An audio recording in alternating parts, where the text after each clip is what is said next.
सभी का इस वीडियो पे हम बात करने वाले हैं मोस्ट अवेटेड एग्ज़ाम छात्रावास अधीक्षक, जिसका अभी हाल ही में नोटिफिकेशन आया है। हम इस वीडियो में बात करेंगे सिलेबस, हम उसको अंडरस्टैंड करेंगे पूरा सिलेबस को। उसके बाद हम बात करेंगे कि सिलेबस को कैसे टैकल करना है और उसकी स्ट्रेटजी और प्लान क्या होनी चाहिए। चलिए स्टार्ट करते हैं। तो हम सिलेबस को पूरा समझेंगे और इसमें क्या करना है क्या नहीं करना उससे बात करें। चलिए स्टार्ट करते हैं। तो देखिए, पहला आपका सबसे इम्पॉर्टेंट है आपका computer is very very important. ये आपका 30 नंबर का आने वाला है, मतलब 30 प्रश्न आएंगे आपके एक एक नंबर के। तो 30% आपका है, बहुत बड़ा वेटेज है आपका कंप्यूटर का, ठीक है। और इसमें आपको ये चीज़ है कि 30 में से 15 नंबर आपको लाने ही लाने हैं, ठीक है। तो आपका 15 नंबर मस्ट है, आपको 15 नंबर लाना ही है, अदरवाइज़ आपकी कॉपी चेक नहीं होगी, आपकी रैंक नहीं बन पाएंगे। तो इस चीज़ को ध्यान रखिएगा। इस चीज़ को बहुत लोग इग्नोर कर रहे हैं कि कंप्यूटर में आपका 15 नंबर लाना ही लाना है। This is very very important point, ठीक है। तो इसको अच्छे से पढ़ेंगे, बहुत ज़्यादा वेटेज दे के पढ़ेंगे इसको टाइम को। चलिए इसका सिलेबस देखते हैं। कंप्यूटर का परिचय वेरी सिंपल, कि फादर कौन थे कंप्यूटर के, पहला कंप्यूटर, ये सब देखना है हमको, ठीक है। कंप्यूटर का उपयोग कहाँ कहाँ एवं किस लिए होता है, तो जो उसके एप्लीकेशंस वगैरह हैं, जो जिससे नॉर्मल क्वेश्चन आते हैं। भाग, CPU, input device, output device, ये सब बहुत सी बेसिक जानकारी है। उसके बाद प्रिंटर के प्रकार, ये बहुत इंपॉर्टेंट है, इससे काफ़ी सारे क्वेश्चन आते हैं।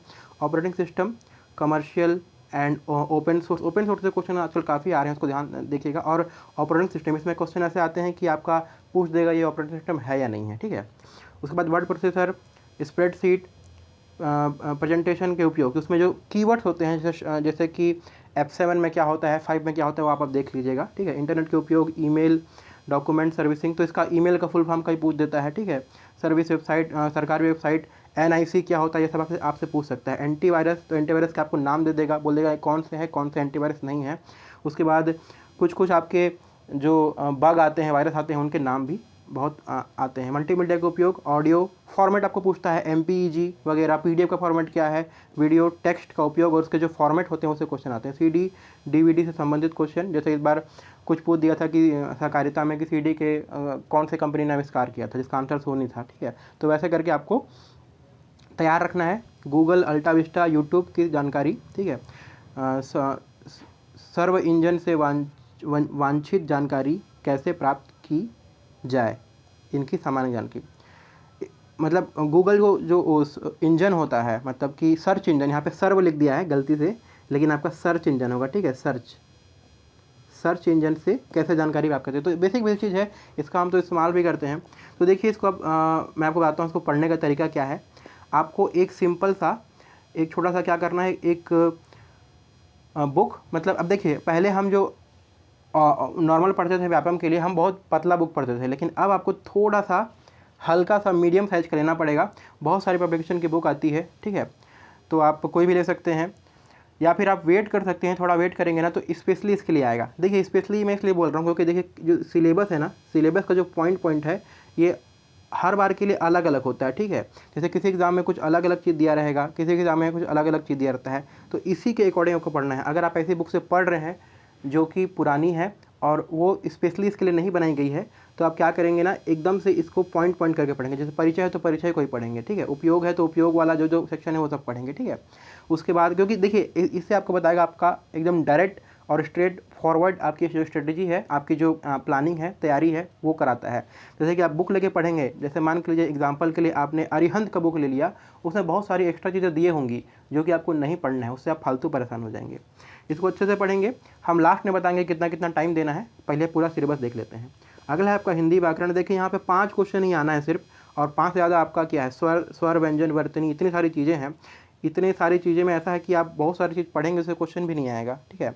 लेकिन इसको छोड़ेंगे नहीं, थोड़ा थोड़ा एकदम माइन्यूट पढ़ेंगे एकदम। इसमें आपको पढ़ना है पतली सी बुक, ठीक है। पतली सी बुक पढ़ेंगे, और अगर आप कुछ पढ़ भी नहीं पा रहे हैं तो एटलीस्ट प्रीवियस ईयर क्वेश्चन लगा लीजिएगा, ठीक है। इसमें आपको क्या करना है, बुक पढ़ना है बाकायदे, और इसमें आपको प्रीवियस ईयर क्वेश्चन भी लगाना है, लेकिन बुक को अच्छे से पढ़ना है पूरा कंप्यूटर के लिए। लेकिन अगर हिंदी में अगर आपको ज़्यादा लग रहा है, ज़्यादा सिर दर्द हो रहा है, तो आप सिर्फ प्रीवियस ईयर क्वेश्चन लगा लीजिए, उसको याद कर लीजिए, उससे भी आपके 5 क्वेश्चन बनने की संभावना है, ठीक है। व्यापक के क्वेश्चन ईजी ही आते हैं। तो इसको करने का तरीका ये है कि जितने पिछले 2-3 साल से भी हिंदी में क्वेश्चन आ रहे हैं, संपरीक्षक वगैरह के, संपरीक्षक में 100 क्वेश्चन आते हैं, उसको लगा लीजिए। अभी सहकारिता में 10 आए थे, ठीक है। ऐसे ऐसे आपको लगा लेंगे। देखिए समास है, बहुत बड़ा है, संधि है, 1 सेकेंड। समास है, संधि है, व्याकरण की अशुद्धियाँ हैं, शब्द रचना, उपसर्ग, प्रत्यय, ठीक है, अपने आप में बहुत बड़ा है। तत्सम, तद्भव, विदेशज, मुहावरे, लोकोक्ति, अपने आप में आपको 400-500 मुहावरे हर बुक में दिए होते हैं, याद करना पड़ता है। पर्यायवाची, विलोम, बहुत बड़ा सिलेबस है, लेकिन ये हालांकि मेंस के जैसा है, जो CGBSC का मेंस है उसी के आसपास है। चलिए आगे बढ़ते हैं।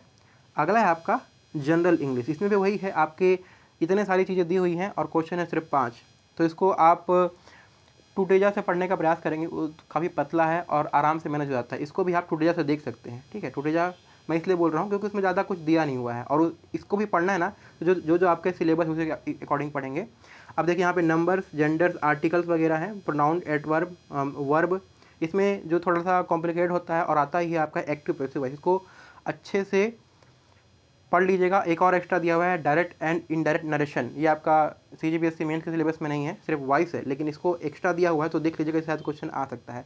थोड़ा थोड़ा देखेंगे, एग्जाम्पल वगैरह करेंगे, PYQ कर लेंगे, उससे आपका काम चल जाएगा। सिनोनिज्म, एंटोनिज्म, ठीक है, antonym, synonym, one word substitution, इससे भी क्वेश्चन आते हैं, ये भी आपका पूछ सकता है, ठीक है। स्पेलिंग, ये तो आता ही है, कई बार 2-3 आ जाता है स्पेलिंग से, ठीक है, लेकिन एक तो आएगा ही आएगा, तो आपका बहुत इंपॉर्टेंट है। स्पेलिंग को आप देखते रहिएगा। स्पेलिंग को पढ़ने का तरीका है कि आप किसी बुक से उठाइए, जैसे टोटेजा से उठा रहे हैं, वहाँ पे मान के चलिए आपका 200-300 दिया हुआ है, तो जो आपको कॉम्प्लिकेट लग रहा है उसको ना आप लिख के देख लीजिए। लिख के प्रैक्टिस करेंगे तो आपका काम चल जाएगा, ठीक है। सिर्फ पढ़ने से स्पेलिंग नहीं हो पाता है, लिखने के देखेंगे तो आपका काम चल जाएगा। और आपको ऑप्शन भी दे रहेगा, उसमें बहुत कन्फ्यूजन होता है ऑप्शन में, ठीक है। चलिए आगे चलते हैं। इसको भी आपको बहुत मिनिमम पढ़ना है। नेक्स्ट है आपका गणित। ये आपका मोस्ट इंपॉर्टेंट सब्जेक्ट है, ठीक है। मोस्ट इंपॉर्टेंट इसलिए है क्योंकि इसमें क्या है कि अगर आप बना लेंगे ना, तो आपको ना तो विलोपित होता है, ना तो आंसर चेंज होता है, बन गया तो बन गया, ठीक है। एकदम कॉन्फिडेंट से आप इसको बना सकते हैं। 25 नंबर है, बहुत बड़ा वेटेज है। जैसे कि आप सभी लोग, जिन लोगों ने हमारा पुराना वीडियो देखा होगा जो मैंने पहले बनाया था, तो मैंने आपको मैथ और कंप्यूटर को ही टारगेट करने बोला था। तो जो लोग उसको टारगेट करके पढ़ रहे होंगे उनको अभी भी बहुत फ़ायदा मिल जाएगा, ठीक है। तो मैथ और कंप्यूटर को अगर करेंगे तो इसमें भी जो हमने स्ट्रेटेजी बनाई थी व्यापम की, पोस्ट लेने की, उसी के अकॉर्डिंग सिलेबस भी आ गया, ठीक है। बहुत इंपॉर्टेंट है। LCM, HCM आता ही है क्वेश्चन, ठीक है। महत्तम, इसमें सारा एक एक चीज़ को आपको पढ़ लेना है, ठीक है। औसत निकालने की विधि, औसत वगैरह बहुत सिंपल आता है, लेकिन पढ़े नहीं रहेंगे तो नहीं बनेगा। प्रतिशत का अर्थ, प्रतिशत, दशमलव, दशमलव वगैरह, ठीक है। चाल, समय, दूरी, ये आपका बहुत ईजी पार्ट है, एक फार्मूला से बनता है, लेकिन कभी कभी जो एवरेज डिस्टेंस आता है ना, एवरेज दूरी, औसत दूरी, वो नहीं बन पाता, तो उसको आप एक बार देख लेंगे। आगे चलते हैं। आपका इकाई 2 में आपका सामान्य ब्याज, ठीक है, सिंपल इंटरेस्ट। तो इसमें आपको साधारण ब्याज ही पढ़ना है, साधारण ब्याज, इससे संबंधित प्रश्न। तो देखिए इसमें भी आपको ना थोड़ा सा सिलेबस को देख देख के पढ़ना है। मान के चलिए आपने इससे कुछ लूसेंट उठा लिया, ठीक है, या कोई आर्यभट्ट या किसी पब्लिकेशन की बुक उठा ली, तो वहाँ पे आप ब्याज में गए, ब्याज में आपको वहाँ पे चक्रवृद्धि ब्याज भी दिया हुआ है, तो आप उसको फालतू में पढ़ रहे हैं क्योंकि उसका सिलेबस आपका नहीं है, कंपाउंड इंटरेस्ट का सिलेबस में नहीं है, तो उससे क्वेश्चन नहीं आएगा, ठीक है। तो इसलिए ज़रूरी है सिलेबस को समझना। नहीं तो अगर सिलेबस को बिना समझे और बिना उसको अच्छे से ध्यान में रखे अगर आप पढ़ना चालू कर देंगे तो आप गलत डायरेक्शन में चले जाएंगे, ठीक है। इसलिए साधारण ब्याज को पढ़ना है। लाभ एंड हानि, वेरी इजी। क्रय विक्रय, मूल्य, लाभ हानि, इन्हें प्रतिशत एवं रुपयों में व्यक्त करना, ठीक है। तो ये भी आपका इससे परसेंट भी आएगा और पैसा वाला भी आ सकता है, ठीक है। प्रतिशतता, जन्म मृत्यु, ठीक है, जनसंख्या वृद्धि ह्रास, ये सबसे क्वेश्चन आता है कि एक गांव की जनसंख्या कितनी बढ़ गई, कितनी कम हो गई, सब करके, ठीक है। आपका ये वाला है थोड़ा सा अलग है, ठीक है।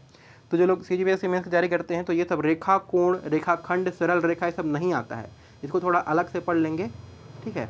और कई बार दिया भी नहीं रहता है तो इसको देख लेंगे कहीं दूसरी बुक से, ठीक है। समतलीय आकृतियाँ, त्रिभुज, चतुर्भुज, वृत्त, इसको भी आप देख लेंगे। इससे जो क्वेश्चन आएगा, मैं आपको बता रहा हूँ, मैथ में ना बाकी सब बन जाएगा, लेकिन ये वाला जो 2-3 क्वेश्चन आएगा ना, इसको जो बना लेगा उसको एज मिल जाएगा, ठीक है। उसके बाद अगला है आपका समतलीय आकृतियाँ, क्षेत्रफल, त्रिभुज, आयत, समांतर चतुर्भुज, स्वलंब, तो सबका जो दिया हुआ है ना, सबका फार्मूला को रट लेना है, ठीक है।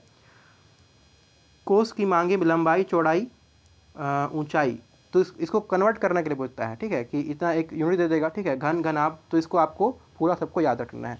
देखिए मैथ के लिए क्या है, आप कोई भी एक बुक उठा लीजिए और जो सिलेबस में दिया है ना उसी को पढ़िए और तैयार करते जाइए। इसका नोट्स बनाइए। नोट्स आपको किसका बनाना है, फार्मूला का बनाना है, क्योंकि फार्मूला याद नहीं होता है, प्लस कहाँ लगाना है, माइनस लगाना है, आपका दिमाग चकरा जाएगा। तो लाभ हानि, समय दूरी, सामान्य ब्याज, सबका फार्मूला रखिए। और ये क्षेत्रफल का तो फार्मूला आपको रटना ही है, क्षेत्रफल से क्वेश्चन आएगा ही आएगा, मैं आपको बता रहा हूँ, और उसको आपको तैयारी करेंगे, ठीक है। डेली पढ़ेंगे इसको, डेली पढ़ना ही पढ़ना है, बाकी कोई सब्जेक्ट पढ़े ना पढ़े, मैथ को आपको डेली लेके चलना है।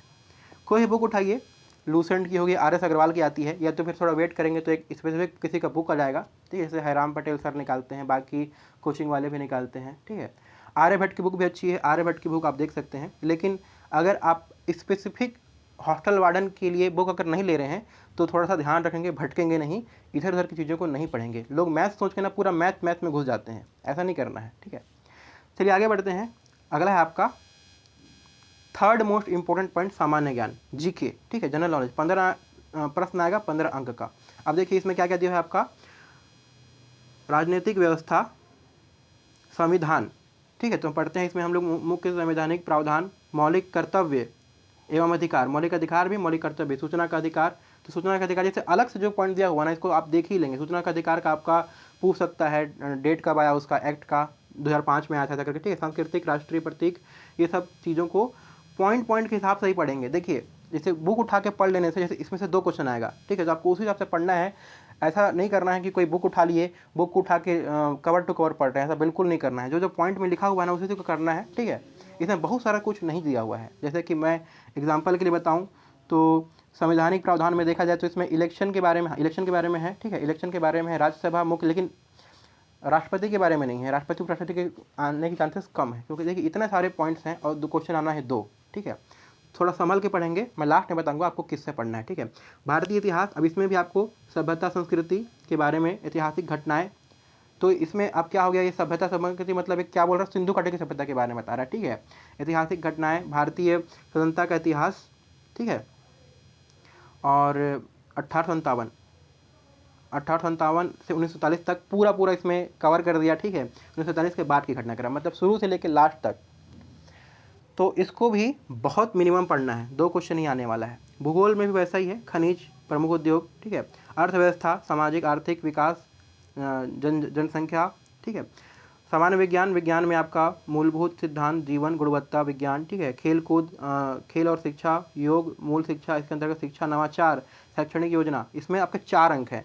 तो देखिए इसका जो छात्रावास प्रबंधन अधिनियम है, ये वाला जो पार्ट है ना आपका GK में, ये आपका, इसको आपको मैनेज करना है थोड़ा अच्छे से। 6, ये 4 का है, ठीक है, और आपका विज्ञान है आपका 3 का, तो 4 3 7 आ गया। तो इसमें भी अगर आपको देखना है ना तो इसमें भी वेटेज निकालना है आपको। देखिए यहाँ पे क्या, आपको इन दोनों को ज़्यादा महत्व देना है, क्योंकि आपका ये 50% आपका ये इतना है, ठीक है। तो देखिए कॉस्ट बेनिफिट वाला एक रेशियो होता है, यहाँ पे आप इन 2 को पढ़ के ना आपको 7 नंबर मिल सकता है, और यहाँ पे आप पूरा एक संसार पूरा पढ़ देंगे जो 1 से लेकर 4 तक का है, तो वह आपका कितना मिलेगा, 2 2 4 2 6 8 नंबर। तो देखिए आपको पहले इसको कहीं से जुगाड़ करके इसका सिलेबस जो अभी बुक वगैरह आने वाली है उसके अकॉर्डिंग पढ़ लेंगे, ठीक है, ये सब पॉइंट्स को। उसके बाद इसको पढ़ेंगे, इसको ही पढ़ते रहेंगे। लेकिन देखिए इसको पढ़ने का तरीका ये है, एकदम पतली सी बुक, एकदम थिन वाली बुक रखिए इंडिया की, और उससे जैसे कि अरिहंत की बुक आती है, ठीक है, तो उस अरिहंत की बुक लिखिए, जनरल की, लूसेंट की आती है, लेकिन थोड़ी सी थिन वाली लीजिएगा। ज़्यादा इसमें घुसने से मतलब नहीं है, ज़्यादा परेशान होने से मतलब नहीं है। 8 क्वेश्चन आएगा आपका, उसमें आपका पूरा संसार दे दिया है, ठीक है। इतना परेशान नहीं होंगे, इसको थोड़ा सा मैनेज करेंगे, इसमें ज़्यादा मेहनत करेंगे, थोड़ा विज्ञान को थोड़ा सा अच्छे करेंगे, उससे ज़्यादा आपका ये लास्ट वाला, ठीक है, लास्ट वाला ये, इसको कैसे भी करके अच्छे से 4 क्वेश्चन का इसको पढ़ लेंगे, ठीक है। चलिए आगे बढ़ते हैं। आपका करंट में देखिए क्या है, 5 अंक है, 5 क्वेश्चन है, इसलिए बहुत कम ही है। तो करंट में देखिए क्या होता है कि कोई मैगजीन को उठाइए, थोड़ा थोड़ा पढ़ते रहिए, इसको थोड़ा सा मज़े के लिए पढ़ेंगे, ठीक है। एकदम से घुस कर भी करंट पढ़ना नहीं है, क्योंकि इसमें क्या होता है ना, आजकल कुछ भी पूछता है, यूट्यूबर वगैरह को कुछ देता है, बियर बाइसेप्स पिछले बार आ गया था, तो सब कोई हिसाब किताब नहीं हो, आपको कहीं बुक में नहीं मिलेगा। आसपास अगर आप सुने हुए हैं, अगर आपने बियर बाइसेप्स की यूट्यूब की वीडियो देखी होती तो आप उसको बना लेते, लेकिन ऐसे बनाना थोड़ा सा मुश्किल हो जाता है, ठीक है। तो इसको आप फिर से मैं बोलता हूँ कि एक मैगजीन ले लीजिए कोई सा भी, जैसे अर्जुना की बुक आती है अच्छी सी पतली वाली, तो उसका जो नया एडिशन आएगा ना उसको आप देख लेंगे, लेटेस्ट वाला। और ज़्यादा डीप जाएंगे तो बीके नायक, लेकिन बीके नायक के लायक सिलेबस नहीं है, बहुत कम अंक है, ठीक है। तो अर्जुना या उससे भी कोई पतली पिकासो वगैरह की है तो उसको आप उठा लेंगे, थोड़ा थोड़ा एक एक राउंड देखते रहेंगे, ठीक है। स्पोर्ट्स पे ज़्यादा थोड़ा सा देंगे, क्योंकि यहाँ पे आप खेलकूद लिखा हुआ है, घटनाक्रम में खेलकूद लिखा हुआ है, तो इसको स्पोर्ट्स को थोड़ा पहले पढ़ लेंगे, 5 में से 1-2 क्वेश्चन वहाँ से आने की संभावना है, ठीक है। इसको भी बहुत मिनिमम पढ़ेंगे। अंत में आता है आपका सेकंड लास्ट आपका सीजी को क्या करेंगे, देखिए छत्तीसगढ़ के इतिहास की सामान्य जानकारी, संक्षिप्त राजनीतिक घटनाक्रम एवं महत्वपूर्ण व्यक्ति। देखिए इसको समझिएगा, सिर्फ आपको इतिहास को ही पढ़ना है, ठीक है। तो कई लोग देखिए सीजी के नाम से ना पूरा पूरा पढ़ने लग जाते हैं, और जो मोटी मोटी बुक है तो बिल्कुल भी नहीं पढ़ना है। एक हल्की सी समरी ले लीजिए, इतिहास को भी आपको पूरा पूरा नहीं पढ़ना है, एकदम समरी वाली बुक लीजिए, समरी वाली बुक, ठीक है, और उसका इतिहास वाला सेक्शन को उठाइए और उसको पढ़ने लगिए। जैसे मैंने लास्ट टाइम एक देखा था बुक अर्जुना की, जो समरी वाली आई थी लेटेस्ट, वो थोड़ी सी अच्छी बुक है। अब देखिए इसमें नया एडिशन पुराना एडिशन की जरूरत है ही नहीं, हमको सिर्फ इतिहास को ही पढ़ना है। कहीं से भी कोई भी है थोड़ा सा करिए आप उसका, मतलब ऐसा कोई बुक लीजिए जिसमें कि 50-50 पेज तक आपका इतिहास कवर हो जाए, ठीक है। अब आता है आपका सबसे मोस्ट इंपॉर्टेंट टॉपिक, बाल मनोविज्ञान। ये आपका 10 क्वेश्चन आएगा यहाँ से, इसमें जो 10 में 10 ले आएगा या 10 में से 8-9 ले आएगा, उसके बहुत चांसेस हैं। इसको बिल्कुल इग्नोर मत करिएगा।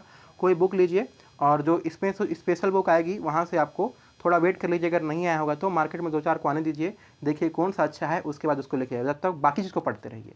ये देखिए छोटा सा है, फटाक से हो जाएगा, इसलिए इसको थोड़ा सा इंतजार करके अच्छे सोर्स से पढ़ेंगे। चलिए अब देखते हैं हमारी स्ट्रेटेजी क्या होनी चाहिए। जैसा कि मैंने पहले ही बताया था, एक बार समराइज़ करता हूँ मैं। Computer is most important thing, इसको पढ़ेंगे डेली। तो अगर आप दिन में 6 घंटा या 7 घंटा पढ़ रहे हैं तो आपको लगभग 1.5 आवर्स आपको कंप्यूटर को लेके चलना है, ठीक है। और उतना ही आपको मैथ्स के लिए देना है।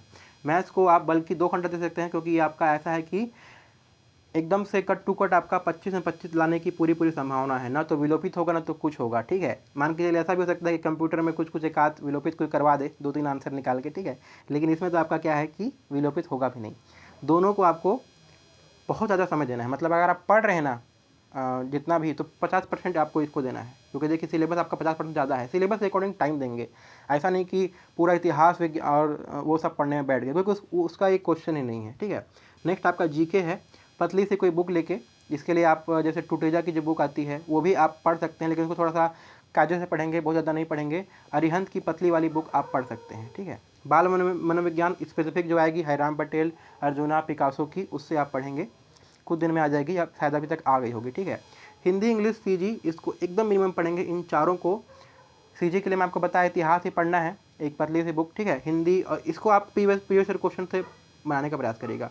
प्रीवियस ईयर क्वेश्चन लगाते रहिए, वही क्वेश्चन आपका रिपीट होता है। और करंट को आप आसपास देखते रहिए, किसी टेलीग्राम के चैनल में वगैरह जो करंट वगैरह आ रहा है उसको भी देखिए, या फिर अर्जुना के पतले वाले से ले सकते हैं।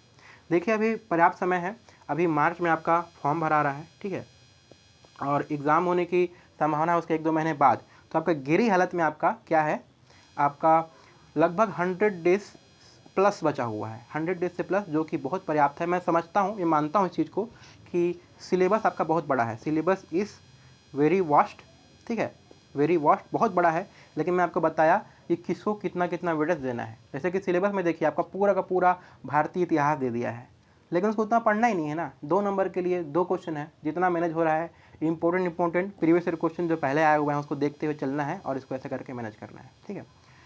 So this is all about the hostel warden. अच्छे से पढ़िए, और जो लोग इस बार अनफॉर्चुनेटली CGPSC का प्री नहीं निकाल पा रहे हैं, उन लोग को इसको अच्छे से पढ़ना है। अगर आप पुराने एस्पायरेंट्स हैं, तो नए हैं तो आप मेंस को पढ़ते रहिए, लेकिन मैं सबको बोलूँगा आप कुछ भी पढ़ रहे हैं लेकिन थोड़ा सा इस सिलेबस को ध्यान में रखिए, और एग्ज़ाम पूरे कायदे से और पूरा मन के साथ दीजिए, ठीक है। अगर प्री बिगड़ता है तो पूरा इसमें लग जाना है और पोस्ट ले लेना है, ठीक है। ज़्यादा पोस्ट आने वाला था, लेकिन 300 आया है, but 300 is still a very good number post लेने के लिए, ठीक है। सीरियस एस्पायरेंट्स को पोस्ट लेने के लिए it is a very good number, क्योंकि देखिए जो बाकी जगह है कितना कम आता है। जैसे आज एक एग्ज़ाम था, 3 मार्च को एक एग्ज़ाम था, जिसमें सिविल के लिए तो थोड़ा बहुत ठीक ठाक आया था, मैकेनिकल वालों के लिए आया था 1 पोस्ट, वैसे इलेक्ट्रिकल के लिए आया था 1 पोस्ट, एक पोस्ट आता है, ठीक है।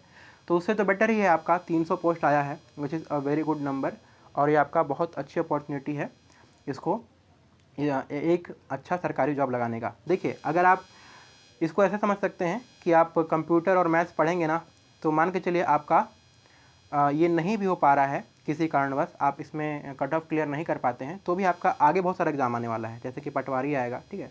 पटवारी आने की अभी मैं ऐसा कुछ भविष्यवाणी नहीं कर रहा हूँ, लेकिन उम्मीद है आने की। अब आप लोग पूछेंगे नहीं कमेंट में कि आने वाला है क्या, कब आ रहा है, ठीक है, ये आएगा, कभी ना कभी तो आएगा ही, और मोस्टली चुनाव के बाद आने की संभावना है। थोड़ी थोड़ी सी हवा उड़ रही थी, ठीक है। उसके अलावा भी बहुत सारे एग्ज़ाम हैं, व्यापम के आने ही वाले हैं, ठीक है। तो आपको हर व्यापम में ये दोनों चीज़ काम आने वाला है, तो इसको एक बार कंठस्थ कर लीजिए। किस्मत अच्छी रही तो हॉस्टल वार्डन ही लग जाएंगे, अदरवाइज़ आपका जो दूसरा जो पोस्ट है जो कि और बेटर है इससे, वहाँ पे भी आपको इससे एज मिल जाएगा। तो thank you for watching this video. अगर आप अभी तक इसको देख रहे हैं तो please make sure to subscribe to the channel, क्योंकि मैं फ्यूचर में भी आपको जो भी एग्ज़ाम आएगी उसके स्ट्रेटजीज वगैरह बताऊंगा। और आपको इसके अलावा CGPSC को भी लेके हम साथ साथ चल रहे हैं। वो तो लेके चल रही हैं, बाद में व्यापम का भी जो जितनी भी चीज़ें आ रही हैं उसको भी हम साथ में कवर करते रहेंगे। तो मिलते हैं फिर अगले वीडियो में, तब तक के लिए bye bye and take care.